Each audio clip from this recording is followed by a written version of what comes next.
Nitong nakaraang araw nga ay naging maugong sa social media ang pangalan ng dating sikat na TV host na si Willie Revillame. Ito nga ay matapos mapabalita na humihingi ito ng tulong sa mga bigating TV network na muli siyang makabalik sa telebisyon at magkaroon ng noontime show na tatapat sa It's Showtime at It Bulaga.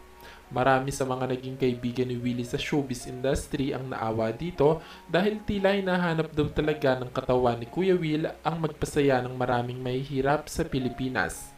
Samantala, lumabas naman ngayon sa ilang pahayagan na di umano'y maging si Bossing Vic Soto ay naaawa din sa dating kaibigan.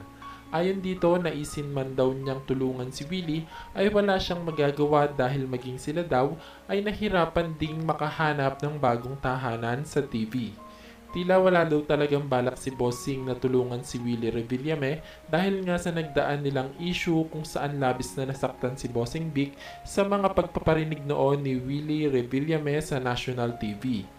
Ayon sa netizens, tama lang daw natanggihan ni Bossing Vic si Willie dahil sa mga kasalanan nitong nagawa noong kasagsagan ng kasikatan ng noontime show nito sa ABS-CBN. Nilinaw naman ni Bossing Vic sa isang interview na wala na siyang sama ng loob kay Willie Revillame dahil matagal na naman daw ang issue at pareho na nilang kinalimutan. Matagal na din daw nilang napag-usapan at naayos ang issue sa pagitan nila.